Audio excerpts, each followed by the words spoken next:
আপনারা আজকে দীর্ঘ 8 দিন 9 দিন ব্যাপী সারা রাজ্য তথা ভারতবর্ষের বিভিন্ন চ্যানেলের মধ্যে আপনারা দেখছেন যে রাজ্যের মুখ্যমন্ত্রী চাইছে এটাকে কিভাবে ধামাচাপা দিয়ে ফিনিশ করা যায়, দোষীদের কিভাবে আড়াল করবে। যে সমস্ত দোষীরা এই অভয়া হত্যাকাণ্ডে নারকীয় ঘটনা ঘটিয়েছে তাদেরকে আড়াল করার জন্য এটা হচ্ছে তার একটা পরিকল্পনা। এই পরিকল্পনা যাতে না করতে পারে তার জন্যই সারা ভারতবর্ষ তথা পশ্চিমবঙ্গের মানুষ আজকে গর্জে উঠেছে। লাখো লাখো মানুষ, কিশোর কিশোরী, ছাত্র যুবতী, মায়েরা, সর্বস্তরের মানুষ আজকে পথে নেমেছে। এই জন্যই যে আজকে শুধু অভয়া নয়, এইরকম হাজারো হাজারো মা বোন সারা বাংলায় ধর্ষিত হচ্ছেন। সেই ধর্ষণ যারা করছে তাদের দৃষ্টান্তমূলক শাস্তি হোক, এটা আমরা জাতীয় পুলিশের পক্ষ থেকে আশা করছি। আপনার নাম করছে? আমি ওহিদুজ্জামান জামরুল। শুধু পশ্চিম বাংলা নয়, সারা ভারতবর্ষ এবং বিশ্বে প্রতিটা জায়গায় এই অভয়াকে কেন্দ্র করে বিশাল মিছিল হচ্ছে। আমি বিশেষ করে যে আরজি কলে হসপিটালে যে অভয়াকে নির্মমভাবে যে ধর্ষণ করা হয়েছে, এবং শুধু ধর্ষণ নয়, তার হাড়গোড়গুলা ভেঙে দেওয়া হয়েছিল, ঘাড়ের, পায়ের। আমার মাননীয় মুখ্যমন্ত্রী মমতা ব্যানার্জির কাছে আমার একটা প্রশ্ন।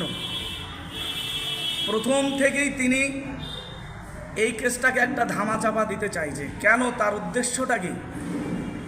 ওই হসপিটালের যে সুপার সন্দীপ ঘোষ, তিনি দীপক ঘোষের, একসময় দীপক ঘোষ তৃণমূলের একটা দাপটে লিডার ছিলেন। মমতা বন্দ্যোপাধ্যায়ের সঙ্গে তার সম্পর্ক ভালো ছিল। এই দীপক ঘোষের ভাইপো, তার দৌলতে, তার ইশারায় এই নারকীয় হত্যাকাণ্ড, তার স্টাফেরা একজন, এই আজকে সঞ্জয় রায়কে যেভাবে টানাহিচড়া করা হয়েছে, শুধু সঞ্জয় রায় নয়, আঘব বোয়ালেরা তার সঙ্গে যুক্ত আছে। আপনি দেখুন, আপনাদের চ্যানেলেরও দেখিয়েছেন। বিশেষ করে যখন তার বাড়িতে খবর দেওয়া হচ্ছে, একজন অ্যাসিস্ট্যান্ট সুপার বলে তার পরিচয় দিচ্ছে, তিনি বলছেন যে আমি অ্যাসিস্ট্যান্ট সুপার আরজি কলের, আপনার মেয়ে আত্মহত্যা করেছে। মানে কত বড় একটা নির্লজ্জ হলে এই ভাষাটা প্রয়োগ করা যায়। তিনি না দেখে তিনি এটাকে ধামাচাপা দিয়ে দেওয়ার চেষ্টা করেছেন। মমতা ব্যানার্জি প্রথমে তিনি বললেন আমরাও চাই তার শাস্তি হোক, এ হোক, সে হোক, বিভিন্ন রকমের কথা বলার পর আস্তে আস্তে যখন তিনি বুঝতে পারলেন যে আমার প্রত্যেকটা স্বাস্থ্য দপ্তরের ডাক্তার থেকে শুরু করে, স্টাফ থেকে শুরু করে সবাই যুক্ত, এটা যদি ফাঁস হয়ে যায় তাহলে আগামী দিন যে 2026-এর যে নির্বাচন আছে, আমি গোহারায় হেরে যাব। তিনি আস্তে আস্তে তিনি একদিন তার পুলিশ সুপারকে নিয়ে ঘোষণা করলেন, রবিবারের মধ্যে যদি তোমরা তদন্ত না শেষ করতে পারো, আমি সিবিআইর হাতে তুলে দেবো কেসটা। তিনি আগেই মন্তব্য করেছেন, কিন্তু পুলিশ প্রশাসনকে সমস্তটাকে তিনি ধামাচাপা দেওয়ার চেষ্টা করছেন। আজকে আপনি হাতরাসের কথা বললেন, আপনি মণিপুরে দেখুন কি ঘটনা ঘটেছে, সেখানে বিজেপি কিচ্ছু করতে পারেনি।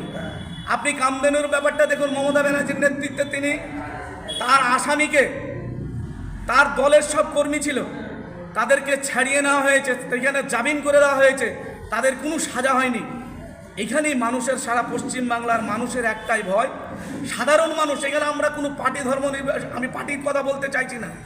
এখানে আমি একজন, আমারও এটা বোন হতে পারে, আমারও মা হতে পারে। আমরা মা বোন হিসাবে আজকে যে মোমবাতি মিছিল করলাম, আমাদের অধীর চৌধুরীর নেতৃত্বে, তার নির্দেশ মতো আমরা ভবনগোলা 2-এর মাননীয়া আঞ্জু বেগমের নেতৃত্বে, তিনি আমাদের কংগ্রেসের প্রেসিডেন্ট, তার নেতৃত্বে আজকে যে আমরা মোমবাতি মিছিল করলাম, তার উদ্দেশ্য একটাই, অভয়া জানে তিনি তার সুষ্ঠু বিচার, সঠিক বিচারটা যাতে পায়, আগামী দিন যেন আমাদের মা বোনেদের ওপর এই নির্মম অত্যাচার যাতে না হয়।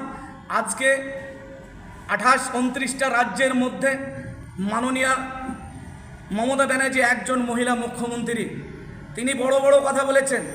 তিনি রূপশ্রী থেকে শুরু করে কন্যাশ্রী থেকে শুরু করে এগুলাকে দেওয়ার চেষ্টা করেছেন, দিয়েছেন।